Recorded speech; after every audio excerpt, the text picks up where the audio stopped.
पश्चिम बंगाल की राजनीति इस समय बेहद रोचक मोड़ पर आकर खड़ी हो गई है और सवाल सिर्फ एक ही पूछा जा रहा है कि 2021 में नंदीग्राम का चुनाव हार चुकी ममता बनर्जी क्या अपने सबसे सुरक्षित किले भवानीपुर में भी फंस गई हैं।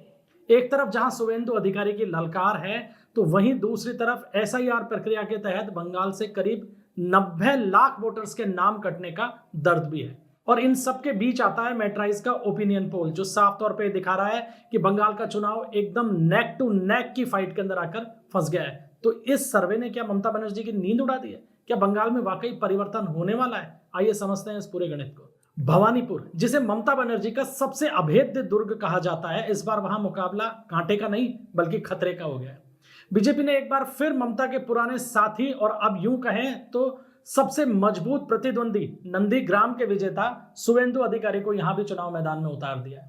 2011 के बाद से भवानीपुर के अंदर टीएमसी ने कोई चुनाव नहीं हारा है। 11 और 2016 के अंदर ममता बनर्जी यहां से खुद चुनाव जीती। 2021 में जब नंदीग्राम में वो हार गई तो उसके बाद उन्होंने उपचुनाव के लिए सीट खाली करवाई और एक बार फिर 58,000 वोटों से इस सीट पे चुनाव जीता। लेकिन इस बार क्या होने जा रहा है? इस बार क्या ममता बनर्जी यहां पे भी खतरे में है? इसी को समझने की बात है। देखिए, तुलना करनी पड़ेगी हमें 2021 और 2024 के लोकसभा चुनाव की, क्योंकि यही दो चुनाव इस विधानसभा चुनाव से पहले हुए हैं। तो 2021 के अंदर जो उपचुनाव हुआ उसमें ममता बनर्जी ने भवानीपुर से 58,000 वोटों से चुनाव जीता। लेकिन 2024 में जब लोकसभा चुनाव हुए तो भवानीपुर विधानसभा सीट से तृणमूल कांग्रेस को केवल 8,297 वोटों की लीड मिली। और इस लीड के पीछे भी एक रोचक गणित है कि भवानीपुर में कुल 8 वार्ड आते हैं। इन 8 वार्डों में से 5 वार्डों के ऊपर बीजेपी ने लीड की थी, लेकिन केवल 3 वार्डों में टीएमसी को इतनी बड़ी लीड मिली कि ऑल ओवर विधानसभा में वो 8,297 वोटों से आ गई। और इसके अलावा एक चीज और देखिए कि इस विधानसभा सीट के अंदर कुल 269 बूथ हैं, जिनमें आधे से अधिक यानी 149 बूथों के ऊपर बीजेपी ने लीड ली थी और केवल 120 बूथों के ऊपर टीएमसी को लीड मिली थी। ये आंकड़े 2024 लोकसभा चुनाव के हैं। तो अब जब 2026 का चुनाव ममता बनर्जी वहां लड़ने जा रही हैं तो एक महत्वपूर्ण चीज ये है कि करीब 47,000 वोटर्स के नाम एसआईआर प्रक्रिया के बाद में यहां कट भी गए हैं। तो ये जो पूरा का पूरा गणित है, ये गणित ही अपने आप में ये समझाने के लिए काफी है कि ममता बनर्जी का चुनाव बेहद नजदीकी होने वाला है।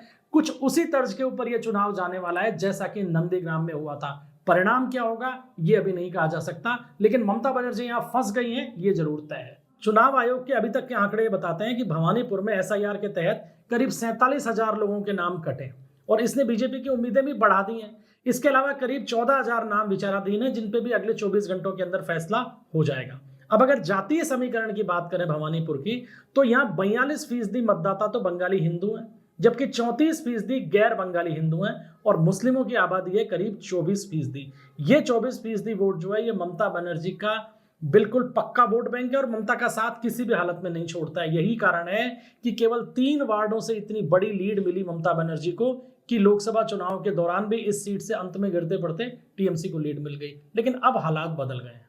गैर बंगाली हिंदू जो है उनके अंदर गुजरातियों की संख्या बहुत ज्यादा है और ये गुजराती वोट इस बार गेम चेंजर साबित हो सकते हैं, क्योंकि पिछले कुछ दिनों में ऐसे घटनाक्रम हुए हैं जिन्होंने ममता के सामने एक बड़ा संकट खड़ा कर दिया है। दरअसल हाल ही में टीएमसी की सांसद है महुआ मोइत्रा, उन्होंने गुजरातियों को लेकर एक टिप्पणी कर दी जिससे बवाल शुरू हो गया। टीएमसी को इससे नुकसान हो रहा है इसका अंदाजा भी पार्टी को हो गया और यही कारण रहा कि तुरंत अपने नेताओं को आगे करके माफी मांगने का सिलसिला भी शुरू हुआ। लेकिन नुकसान तो इससे हो चुका है, अब कितना हुआ है ये मतदान वाले दिन पता चल जाएगा। महुआ मोइत्रा ने कहा कि बंगालियों ने स्वतंत्रता संग्राम का नेतृत्व किया, गुजराती कौन थे, काला पानी कौन गया, और ये कहते हुए उन्होंने ये दिखाने की कोशिश की कि काले पानी की सजा केवल बंगालियों ने काटी और गुजरात के किसी भी व्यक्ति ने काले पानी की सजा नहीं भुगती। यानी कुल मिलाकर उन्होंने ये कहने का प्रयास किया कि स्वतंत्रता संग्राम में गुजरातियों का कोई योगदान नहीं था। अब ये मामला तूल पकड़ गया क्योंकि चुनाव है, लिहाजा इसको लेकर अंदर ही अंदर एक अंडर करंट की सी स्थिति हो गई, लोगों में नाराजगी सामने आने लगी।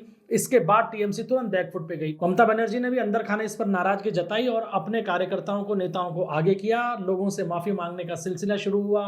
गुजराती समाज के लोगों के साथ जाके मीटिंग्स का दौर शुरू हुआ है, सार्वजनिक रूप से माफी मांगी जा रही है, लेकिन लोगों में नाराजगी तो आ गई है और ये नाराजगी बढ़ती जा रही है। बीजेपी इसको भुनाने में लगी है। असर कितना आएगा ये मतदान वाले दिन खुलकर सामने आ जाए। और इस नाराजगी को भुनाने के लिए खुद शुवेंदु अधिकारी ने मोर्चा खोल दिया। उन्होंने तुरंत कहा कि इस तरीके की बेशर्मी की बातें केवल टीएमसी के नेता ही कर सकते हैं। उन्होंने बकायदा एक्स के ऊपर पोस्ट करके इस बयान की निंदा की और लोगों से अपील की कि इसका जवाब वोट से दिया जाए। यानी कुल मिलाकर इस मामले के राजनीतिकरण करने में शुवेंदु अधिकारी ने कोई कमी नहीं छोड़ी है। और अब ये भवानीपुर के अंदर ये विषय एक बड़ा मुद्दा बनता जा रहा है, क्योंकि गुजराती मूल के वोटर्स की संख्या भवानीपुर के अंदर अच्छी खासी है और ये वोट पिछली बार तक ममता बनर्जी को मिलता रहा है, लेकिन अब के चुनाव में ये फंसता हुआ दिख रहा है।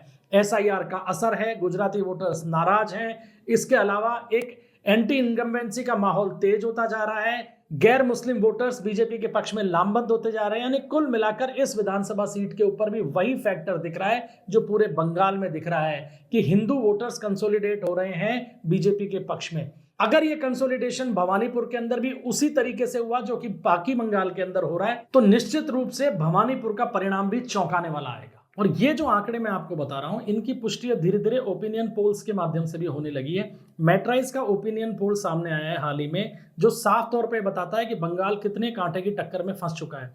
इस सर्वे के अनुसार टीएमसी को 140 से 160 सीट मिल सकती है और बीजेपी को 130 से 150 और अदर्स के खाते में 8 से 16 सीट जा सकती हैं। वोट शेयर की अगर बात करें तो टीएमसी को 43% वोट मिल सकता है और बीजेपी को 41% वोट मिल सकता है। और ये स्थिति तो अभी की है। आज से 25 दिन पहले जब एक और ओपिनियन पोल आया था बंगाल को लेकर, तो उसमें बीजेपी की सीट 110 के आसपास बताई गई थी और टीएमसी 175 के आसपास। यानी ये साफ तौर पर नजर आ रहा है कि जैसे जैसे चुनाव नजदीक आते जा रहे हैं, टीएमसी का ग्राफ नीचे आता जा रहा है और बीजेपी का ग्राफ बढ़ता जा रहा है। यही स्थिति वोट शेयर के अंदर भी आती जा रही है कि पिछले कुछ सर्वे में जहां टीएमसी का वोट शेयर 45 के आसपास था और बीजेपी का 38 के आसपास था, वहीं अब टीएमसी को 43 और बीजेपी को 41% वोट शेयर मिलता हुआ दिखाई दे रहा है। और पिछले चुनाव से बीजेपी 4% बढ़ रही है और ये 4% वोट उसने टीएमसी के खाते से काटा है।